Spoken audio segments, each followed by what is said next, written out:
Hi, folks, and welcome to thathashtagshow.com. My name is Tom Craven, your resident Ranger writer, and here today we are going to be talking about Bloodline of the Grid.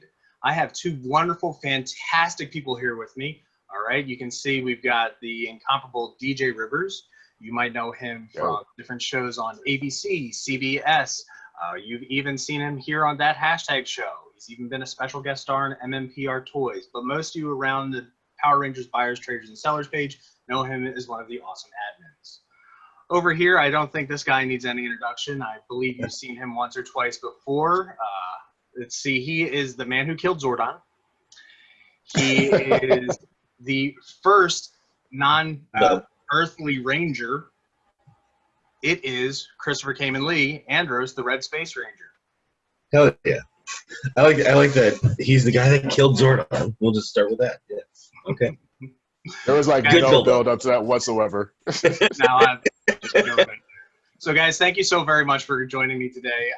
Chris, I hope you don't mind. I did borrow a little bit of background, a little inspiration today. I'm not going to hold it against you. I'm fine with that. Thank you so very much. So we're talking about Bloodline of the Grid. Let's talk about it. I mean, where do we start? Let's start off with Chris. Where did the idea for Bloodline of the Grid come from? The original idea for it did not come from me. It came from two people that I met in Florida once upon a time, Rando and Kat. Rando has worked with me for a long time now, since I think 2015, so about 5 years, and he's a brilliant artist, as well as Kat. She's also a brilliant artist too. But I met them, and they posed this idea to me. They were like, what if certain Power Rangers were actually related to certain villains in certain ways, as like a father-son or a father-daughter kind of familial aspect and all that. And I was like, whoa. Wait, what? And they kind of like brought up the idea that Ecliptor very much seemed to be less of a goon to Astronema on the show, and he kind of had like more of a fatherly role with her on the show.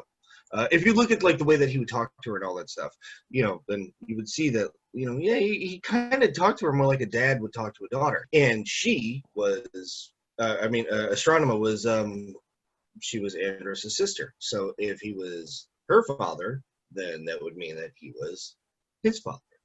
So what if that was a thing?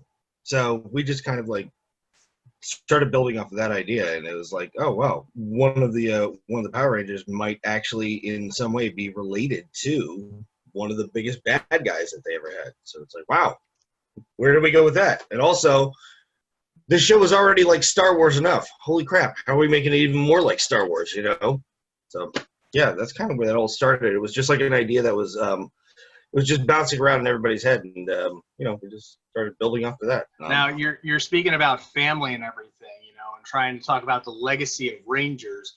Now, DJ, if I remember correctly, after checking out the Instagram and everything, I believe you're going to be the first on-screen legacy Ranger, not counting Yoshi and Peter. You're playing TK, correct? Any relation to TJ? I mean, I'm not saying Johnson isn't a clue or anything, but but no, I will say this, man. As far as the character TK, I mean, very honored and humbled. Even when, here's the thing: piggybacking off of Chris's story and how it started off as a seed, like literally a seed planted, and it got nurtured and watered, and kind of how it evolved into just creating expanded universe and expanded lore. So yeah, by proxy, sure, I'm the first Legacy Ranger, if you want to call it that, but I am honored to kind of carry like the torch of TJ and essentially kind of be a protege to Andros. And one thing that's really cool about that is the fact that, we like Chris and I, like we balance each other in a lot of ways. Like when he's laughing, I'm snickering. When I'm busting up, he's just looking at me, shaking his head type of shit. So the other thing that's cool about it is we have the same interests in terms of like Dragon Ball Z and relationships, and I think we have like a great compliment to each other. Nerd block or dodge. So So in that sense, I feel like TK and Andros definitely have like that Piccolo Gohan type of relationship, and absolutely an Anakin Obi-Wan relationship. If Anakin was the mentor and Obi-Wan was the student. Yeah. So I see also from following on Chris's Instagram, you guys are doing a little announcements here and there and little teasers and everything about the Red Raider, the character that Chris is playing. Right? Yeah. Correct. I got to ask, where did you get that eyepiece from? That is awesome. Yeah. That is a DJ question, because he hooked it all up. He got everything going as far as all the like costuming and all the props and all that stuff. So DJ. Sure, I'll take it. So first and foremost, let me give a great big shout out to somebody Chris already mentioned, which is Please. Rando, because a lot of the concepts and designs and collaborative creative direction of the character designs came from him as well as Chris. So Nerdbot Studios is the driving force between producing this and backing this and helping push this into fruition. And gave them the concept designs. Chris contributed his, a 3D version of his head, and it's kind of like, hey, this is what we have to work with. And then, I swear, 2 weeks later, he's like, hey, something like this. And then between Chris and I, we were like, oh my god, that's so cool. And then what we told Nerdbot is, it's all right. Yeah, it's okay. I guess we could use it. You know what I'm saying? So Nerdbot, they have a great network of fabricators, designers, and makers, and they got their team on the work to a lot of it, on a lot of it, and I had a hand in creating the costume and stuff like that. And next thing you know, Andros is back. He is the Red Raider, and man, I just got to tell you, he looks so cool. Like I kind of have like that moment too every single time I see him, and then I got to remind myself, oh yeah, that's Chris. What's it like for you, Chris, putting on or going back to the character of Andros? The thing that I feel like is a lot easier to deal with now rather than like when we were when we were on the show is that I don't have to get my hair bleached anymore. So I'm very happy. I had a lot less hair on this shoot than I did on the TV show, and I didn't have to worry about getting my shit bleached. So yeah, I was very happy about that. It's a funny thing because this is a storyline that's not picking up this happened right after the TV series or anything like that. No, this is literally 20 years later. So it's like these are not children anymore. When we did the show, when we did In Space, we were kids. We were babies. I had just turned 20 during filming. I was a child. So it's now it's like, wow, here we are as grown-ups, and now we're doing what I feel is a bit more adult material. So it's really cool because I was introduced to Sentai while I was on the show.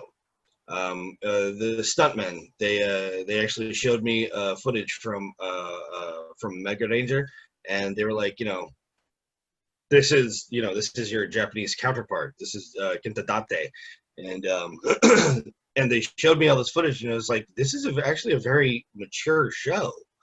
And then what we were filming, to me at the time, it felt very childish. Now what we're filming, to me, feels much more like Mega Ranger because it feels much more adult. It's much more like we're grown up and all that. And I don't know, it's a funny parallel to me that it's cool that we're actually doing something that I look at and I'm like, now this Power Ranger stuff that we're doing feels like an adult version of what I did 20 years ago.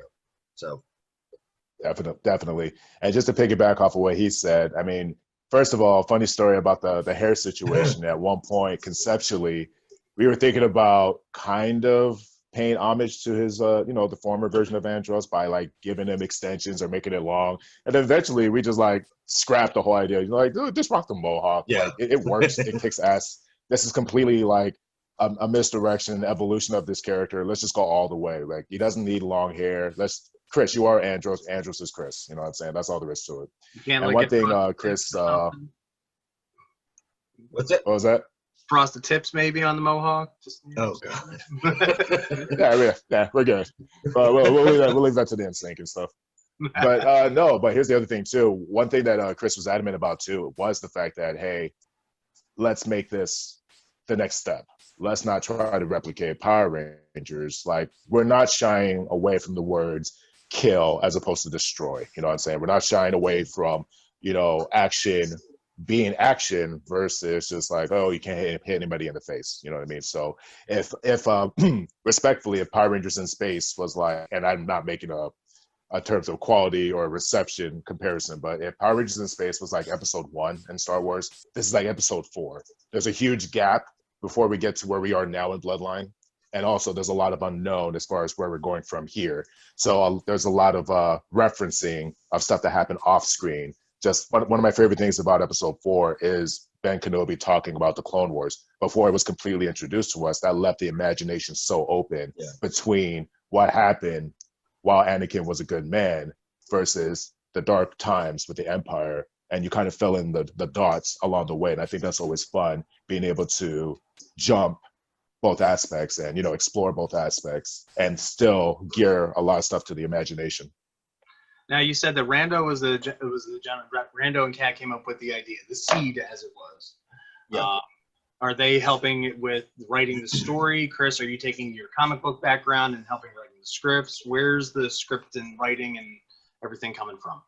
They're not doing as much of the story as they have been doing the concept art and stuff like that, because they are both artists.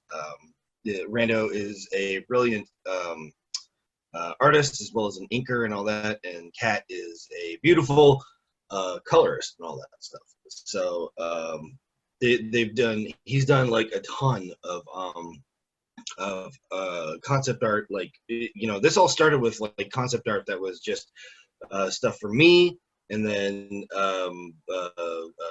for Nemo, for Justin Nemo and stuff like that. Like, and even like me, even in like a different type of version of a Power Ranger suit and all that, like just going crazy with all this stuff. So that's more where they're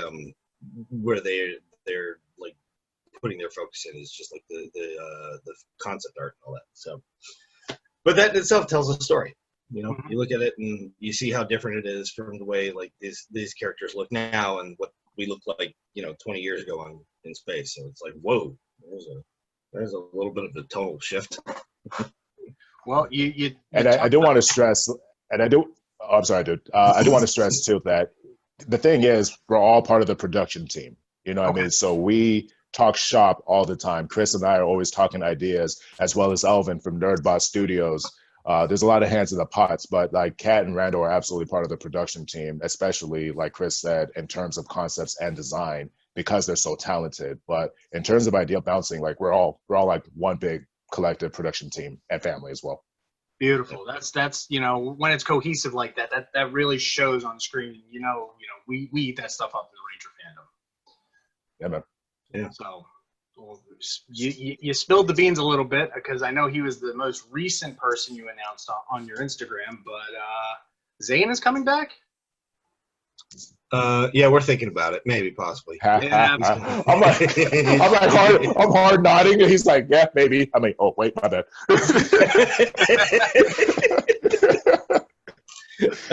Yeah, we did. I mean, we did spill the beans on that one, like, a couple of weeks ago. So we're like, yeah, might as well just, Zane is going to be a part of it. We really want to get as many people back as possible, from the series, from the TV show and all that. So, Zane was a big part of it, and Andros were like, the original bromance and all that on Power Rangers and all that. So, he was the Chewie to your Han. Yeah. Yes. Wait, which one was Chewie and which one was Han? He was Chewie? You're calling Andros Han? You guys can talk about that yourself next production. All right, next meeting. We're going to put a pin on it. Yeah. Speaking of other characters, we see that you're not only doing the In Space series, and sadly I don't know how to change my background to the Delta Command Megazord, but we're bringing characters from S.P.D. Uh-huh. Yeah. Wait, is it? Go ahead, man. I'm sorry. Go ahead, DJ. No, you go ahead, DJ. Oh no, I was going to say is one thing that's beautiful right now, and I don't know, I don't want to like go too big in this claim, but I love that our imagination tends to have more attraction than what's kind of happening in Power Rangers the series right now. You know what I mean? And the fact of the matter is, Power Rangers is an expansive universe and galaxy. So we are building on that world building and galaxy building. Whoa! I just got a notification. That was weird. Okay. Me too. Yeah, me Are three. we good? We're for now. It's like, okay, that's fine. It's not recording anymore. It's good.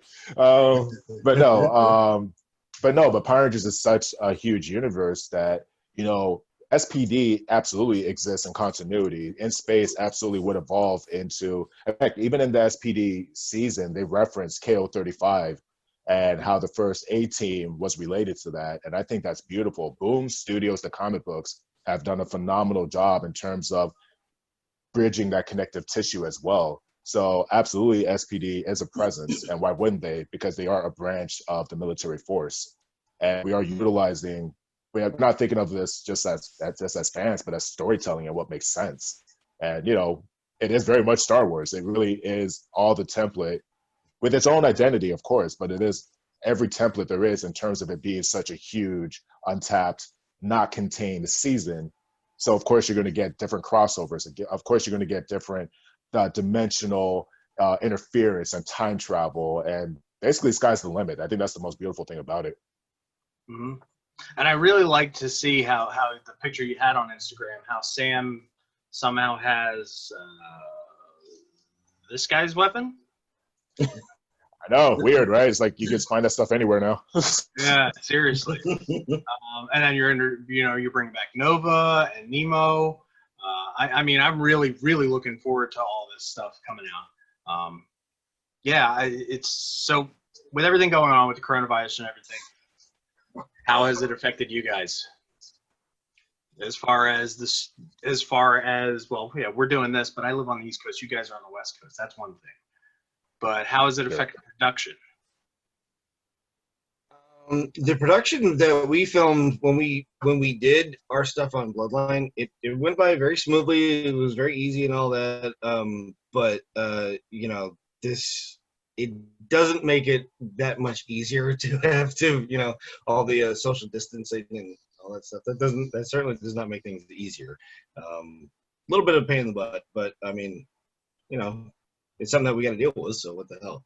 Just keep your head up and push forward.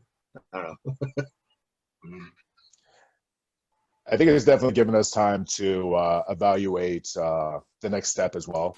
I mean, the hardest thing is, like Chris said, because it kind of makes it a pain in the butt. There's hands in the pot in terms of the editing, the sound mixing, the design, and the filming itself went really well. But bringing it home, there's definitely, we're still adjusting to people's schedule and lifestyles and livelihood as well. Between our editors, between our post-production team. So, at the very least, we're at least tossing around where to take the story once we're able to get back into production. But first things first, we want to knock out the first impression out the gate, make that as strong as possible so that we can build on that block. So, it's a little bit of give and take. Like Chris said, it kind of is what it is. Mm-hmm. So any fun, we know that DJ is a practical joker, and we know Chris just won't stop. So any fun stories from on set? I have at least one. You go ahead. I want to hear this. Okay. So the location where we went to was like 2 to 3 hours away from like where we live. It was like really out there, right? Ridiculously hot, ridiculously windy, and it's like we filmed over like a couple of days or so. So it being as hot as it was, we tried to keep Chris as cool as possible because he has like he's like in all black first of all, so the dude is putting in that physical work just by standing. You know what I mean? And not to mention the face piece is being held on by like adhesive. And, you know, if he stays in the sun long enough, it's just going to completely melt off. So Chris is standing around, and I wish we had some. I have like one footage of him with it, but I wish we got more pictures of it. But just Chris standing around with like a red umbrella, looking like the Red Raider, is the funniest weird spin on Mary Poppins you've ever seen in your life. And like the entire day, we kept going Spy Umbrella, just because.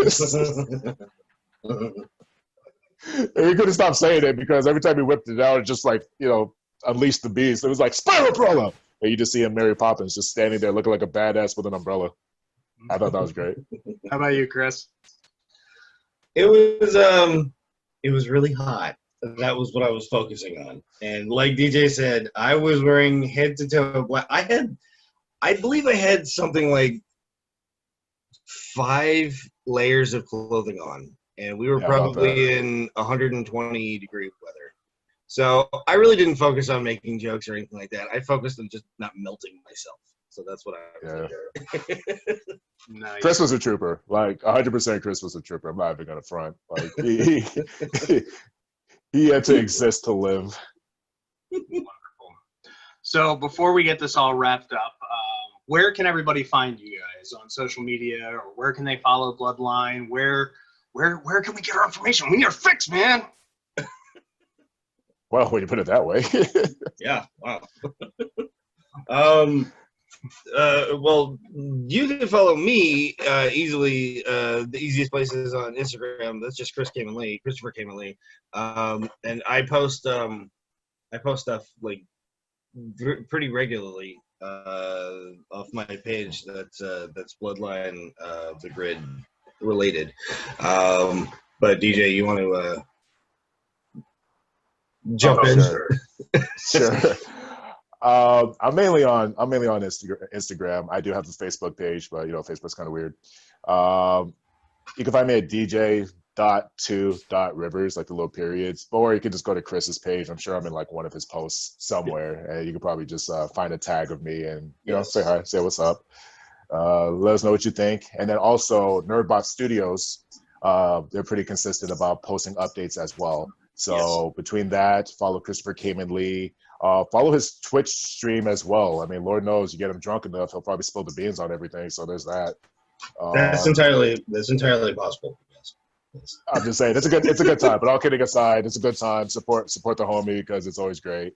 But yeah, Christopher Khayman Lee, DJ.2.Rivers, and at NerdBot Studios Instagram, and also on Facebook. Bloodline of the Grid has a Facebook page as well, so they do have a TV show page on Facebook as well. So say hi, let us know what you think. We appreciate all the excitement, I'll tell you that. We're just as excited as you guys, and if it was up to us, we'd have this like at least something to show you, film completed. We would have that like been out like yesterday. Cool. Well, anything else for the fans out there? Just so they give one final word or anything, or other than thank you and appreciations, anything else? Oh, well, I mean, we love all the fans. So, I mean, thank you to everybody who loves watching our stuff and all that. I mean, thank you for dealing with my crap over the last 20 years. So.